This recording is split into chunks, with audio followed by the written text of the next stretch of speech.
believer, but nobody really put it into fruition. Ned Brophy really did that, came through. And it was sort of like the idea of a boxing hall of fame was like having a religion without a cathedral. And Ed Brophy built that cathedral. And everyone in the world wants that as their ultimate reward for a lifetime in boxing. And I will say of Ed, there are no prejudices with the hall. You're getting in there on your ability alone, despite your personal character, despite your background, despite your race, religion, nothing matters of what you've done in a specific field of ability. You have to be great. That's the only criteria you've ever asked. And Ed is an extremely humble man. I can sort of say, I can describe Ed as everything the opposite of what Steve Bartlett said about Howard himself. But to talk about the epitome of the Hall of Fame, I think it's ironic. The man who started the Boxing Hall of Fame is now getting in one that he much long deserved. And it's my privilege to have served on the steering committee for the last 25 years. It is a greater honor still to be able to induct Ed Brophy into the New York State Boxing Hall of Fame. Thank you.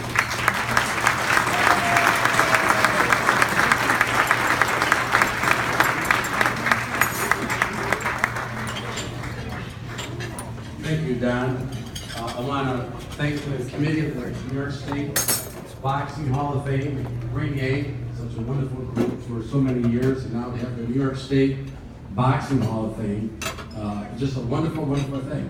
I'm so proud to have been born in this state and into the small village in upstate New York called Canastota.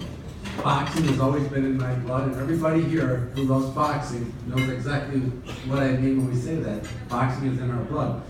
And it's just thrilling to be honored here today because, you know, to receive this honor for me, it's the highest honor, and to be in something that means so much, the New York State Boxing Hall of Fame. I want to also recognize a few of my family members that came up and drove from Canastota this morning, 7:30 this morning in a snowstorm in upstate New York. And as we all know, we got the wind down here. I came in yesterday, but my sister Grace Rapizzotti, my nephew Jeff Brophy, and my cousin Ross Stagnetti drove 5.5 hours in a snowstorm to be here. So I want to thank them. I want to keep my comments a little short because I want to give some of my time to Randy Gordon. You know, Randy is going to give a great speech, and I wanted to get my hands on that speech so if I could see it ahead of time to outdo him. I always try to outdo Randy, but you know, you're not going to outdo Randy. He's good. He's good at that microphone. So, but if I could only have gotten on my hands on that, but I couldn't get no into it. So I said, well, maybe I can top him up by something else. I'll talk about Willie Pep stories or jokes. But Willie Pep, whenever he came up to Canastota, wherever he would speak, he'd always tell a couple of quick little jokes.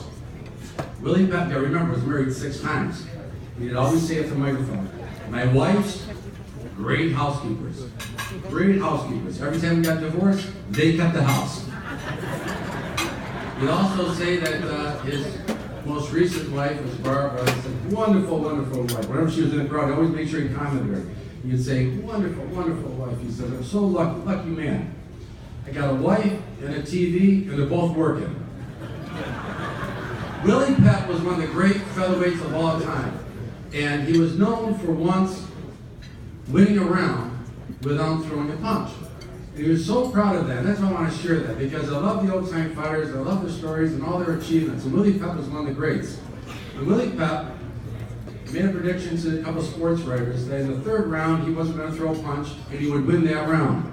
The judges didn't know that. He went ahead in that round, and Willie Pep, if you know his history, his defense was perfect, great defensive. He did throw a punch. He was so clever in moving to the left, to the right, missing punches. Didn't the judges give him that round? And the story was written by a sports writer, and he would always carry those sheets around. Whenever he came to Canastota, he always asked me, Ed, make 200 copies of these. I want to hand these out. He was always so proud, because that's something to be proud of. Never throwing a punch and winning the round. So Willie Pep, we're thinking of you. Your story goes on. You're one of the greats.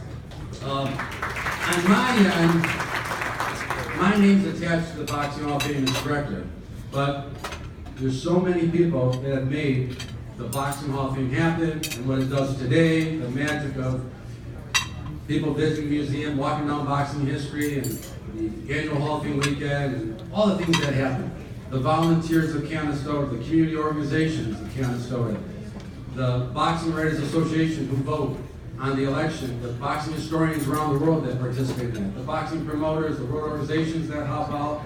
There's so many different people that I'm looking at that I know that have helped out for many years, whether it's opening up doors, giving words of wisdom. There's so many different ones that made the boxing hall thing special for the sport. So I can only accept this honor by having them be acknowledged with me as everyone goes into the Hall of Fame. And everybody here, I just want you to all stand, because everybody loves boxing. Stand, I want you to applaud yourselves, because everybody's going to enter this Hall of Fame with myself. So please stand, I want to applaud. I want you to applaud everybody here. And also, we love boxing. It's the greatest sport there is. I want to congratulate the other members of the class of 2016. Thank you. It's the greatest day of my life. No mention of the stolen belts that he was responsible for. Go figure. A medal